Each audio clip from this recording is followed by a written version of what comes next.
Sente? Buongiorno a tutti e grazie dell'invito e della presentazione. Adesso procederò in lingua inglese nella quale ho preparato le slide, ma naturalmente per le domande potete scegliere l'inglese o l'italiano, se ci fossero domande a pormi. So, I will just shortly speak and try to illustrate the current European Territorial Cooperation programs, which has been used in the European Academy of Bolzano-Bozen. We are working at the Institute for Studies on Federalism and Regionalism. We are located in the city of Bolzano, which is the capital of the autonomous province of Bolzano-Bozen, which is bordering with Austria and Switzerland, but of course is ideal for cross-border cooperation projects, but not only. The European Academy of Bolzano as such was founded 22 years ago as a private non-profit organization, but today has now nearly 400 collaborators. It's a center for applied research, and its main the goal is to link research results to territory. For this reason, it fits perfectly in the entire concept of the ETC program, meaning that we try to work specifically on topics linked to the alpine environment and the South Tyrolean Autonomy and Minority Protection Program, but also the cross-border cooperation context. South Tyrol, as you might know, is also part of the European region Tyrol-South Tyrol-Trentino, which is, herself has been founded 5 years ago as a European grouping for territorial cooperation, in Italian GEC, un gruppo di cooperazione territoriale. The disciplines our 400 collaborators cover are very broad.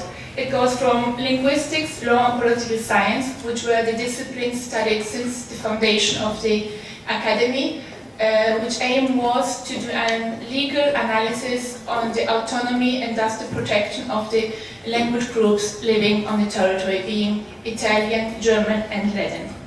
Then further we have economists, geographers, disciplines of engineering, physics, biology, medicine and genetics. So you see a whole range of disciplines which also facilitate us the participation in EU program and other third-party funding programs, as we can cover different disciplines and can approach them together.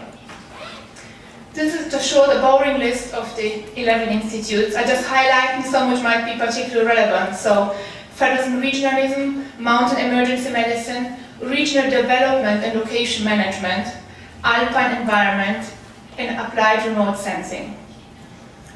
To make this a little bit more interesting, I brought the video, and we'll try to see if it works to explain a bit better what I'm meaning.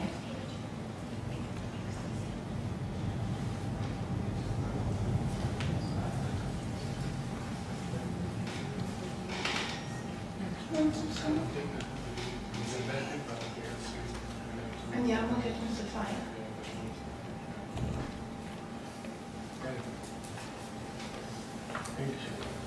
The Alps, mysterious and majestic. Here in the middle of Europe lies South Tyrol, home to EURAC, the European Academy of Bolzano. EURAC is a large scientific research center located in the heart of the Alps.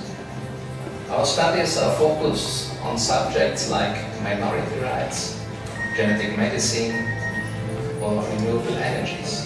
Subjects for which our region has specialized know-how and strengths. At the same time, our innovations are attracting worldwide recognition. South Tyrol is a place where German and Italian cultures intermingle. Overcoming barriers is also part of EURAC's daily life, and this has been the overriding aim of the research establishment since its foundation. EURAC draws on scientists from over 20 countries with more than 25 languages between them. They come from different scientific backgrounds and work together on cross-disciplinary projects. Their results are exported to all parts of the globe. Since its foundation, EURAC has been examining the autonomous character of South Tyrol with its ethnic minorities and its trilingualism. This work has turned EURAC's researchers into acclaimed experts who are in international demand. They advise the EU and the Council of Europe and even the Tibetan government in exile. Environmental and climate experts develop strategies that protect the Alps and improve the living conditions of the inhabitants. Their expertise has enabled EURAC to become the linchpin in developing international decision-making policies for mountainous regions. They advise the UN and, on behalf of G8 countries, evolve worldwide guidelines promoting the use of solar energy. Protecting people's health in the Alpine region is the principal goal of EURAC's medical researchers. They investigate new approaches to mountain emergency medicine and have improved the survival rate after alpine accidents. The team at the Center for Biomedicine carries out research in common illnesses. EURAC's researchers recently joined a team of international specialists and identified a gene that can lead to sudden cardiac arrest. EURAC's mummy experts are uncovering some of the legendary secrets of human history through their investigations of Ötzi the Iceman and the mummies of the Egyptian pharaohs Tutankhamun and Akhenaten. Working in an ultra-modern laboratory but mindful of the past, they're engaged in investigating ancient DNA to answer medical questions of our own time. Our researchers represent a new, expanding Europe, one in which a diversity of ideas can create better solutions to society's most pressing issues: public health, environment, interculturalism, and economic prosperity. Our researchers are passionate about what they do. Because environment is life. Because every life is precious. Because different languages and cultures make life richer. Because by looking at our past, we can understand the present. Because change is around the corner. This is EURAC. We are thinking Europe.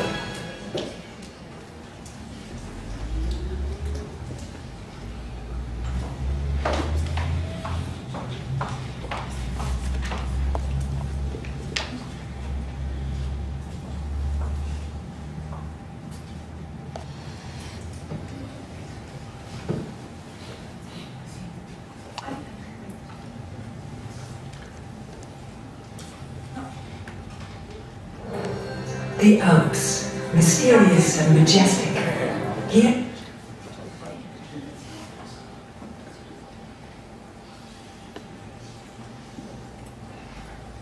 Okay.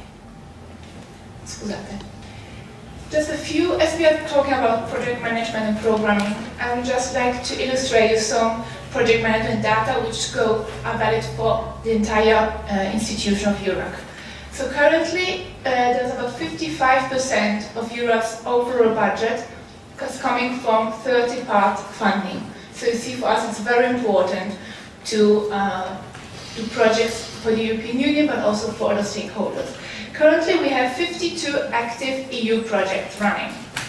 As to European territorial cooperation programs in the last 5 years, 38 different projects have been implemented. Out of these, 9 projects as a lead partner. And they cover programs like InterReg Italy-Austria, InterReg Italy-Switzerland, Alpine Space, Southeast Europe, Central Europe, and InterReg 4C. The total budget for these 38 projects is about 17 million. Most of these kind of projects are carried out in the first line in the Alpine Spice program and also in the InterReg, which is very important to us. The success rate of EURAC in the European project procedure is quite remarkable. About approximately 30% of the presented projects are being approved. The leader in this project work is especially the Institute for Alpine Environment and Institute for Renewable Energy. I am the coordinator of the Institute for Studies on Federalism, Regionalism, and we do especially analysis on law and political sciences. That's what we very often have the pleasure to work with other institutes in order to implement several kinds of projects. So I will now shortly present the Institute, the content we are focusing on, in order to give you a little bit of more concrete idea what we do, and then shortly mention 3 different projects in the Territorial Cooperation Program of the European Union where we're collaborating. So we are a team of 16 members, constitutional lawyers and political scientists. Our working languages are English, Italian and German. We do mainly fundamental and comparative research on federal, regional, local government trends and autonomy issues in Europe and throughout the world. As you remember, as we are in the autonomous province of Bolzano, these kind of topics, the local government, local governance, and regional and provincial autonomy are very important to us.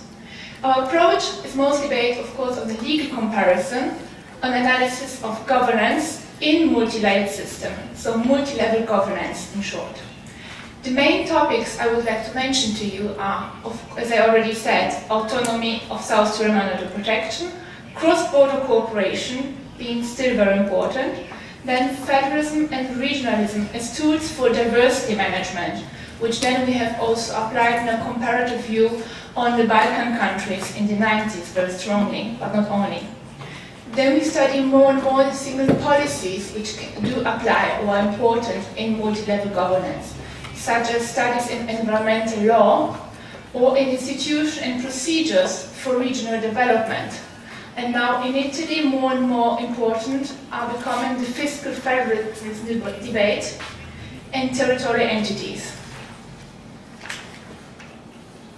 The first project I'd like to shortly illustrate you is the so-called IDCOP, Identity and Cooperative Enterprises.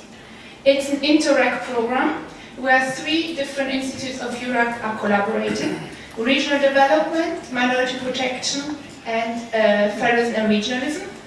It's a project during 2.5 years, and the scope is creating an innovative link between historical minorities and cooperativism in the Italian provinces of Belluno, Bolzano, Udine, Gorizia, and the Austrian districts of Villach-Land, Klagenfurt-Land, and Völkermarkt. It involves about 800,000 people living in these areas classified as historical linguistic minorities, so belonging to the Ladin, Flulan, or Slovene minorities group. So the aim is to promote sustainable entrepreneurship with very strong cultural character at the service of the local community, in order to enhance the socio-economic position for minorities and to foster the competitiveness in the region. And the activities which are being carried out are not only thematic studies, but also the development of indicators of economic, legal, geographic, but also cultural character, in order to develop a model of cooperatives and to have a potential transfer to other places of the concept, and it goes together with the new European model of European cooperative society, so cross-border and international. The second project is the Southeast Europe Eurasia Carpathians, involving all countries, partners from all countries of the Carpathian areas. And it all goes on integrated management of biological and landscape diversity for sustainable regional development and ecological connectivity in the Carpathians. The lead partners project is a Romanian partner. EURAC is one of the 16 partners, which cover, as I said, all countries, and it's a project lasting 2.5 years. The scope is promoting the harmonization management of natural assets and protected areas in the Carpathians by involving all kinds of relevant stakeholders and building an existing framework on cooperation. And all this links very strongly with the Carpathian Convention and also the Biodiversity Protocol and all the related transnational networks and initiatives. So it goes on the identification of common standards for integrated management plans, to elaboration of management measures, especially in transboundary areas, in the identification of the main natural but also legal, social, economic barriers between the countries where the Carpathians cover, and in the end the elaboration of recommendation for the elimination of these barriers in order to foster connectivity and continuity of the region, which we believe to be very important. The third project is the so-called low-carbon Southeast Europe. It is also a project where we are involved in the aspects of legal analysis. We work together with the Institute for Renewable Energies, which has taken over the lead of this big project, involving 17 partners as key actors dealing with climate change. And they are coming from, they represent the majority of the geographical area of Southeast Europe, So going from old to new member states, candidate countries, and in future maybe member states.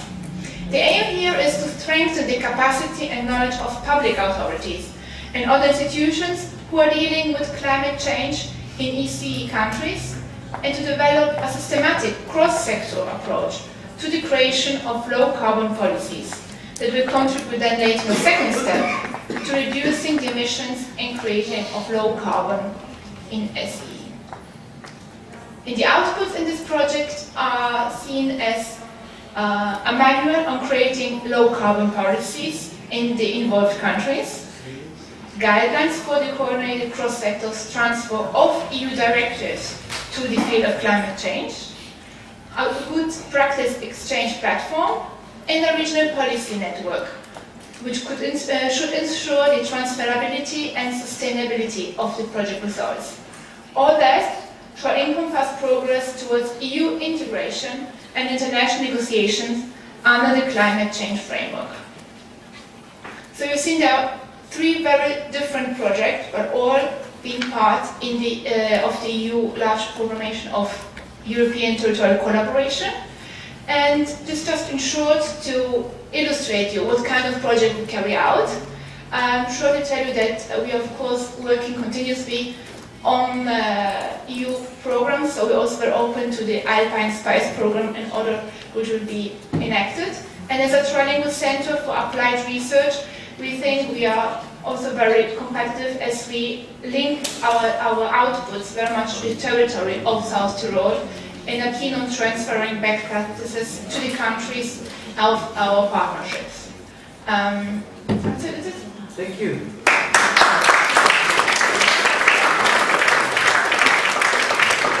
If you're interested, just shortly our website.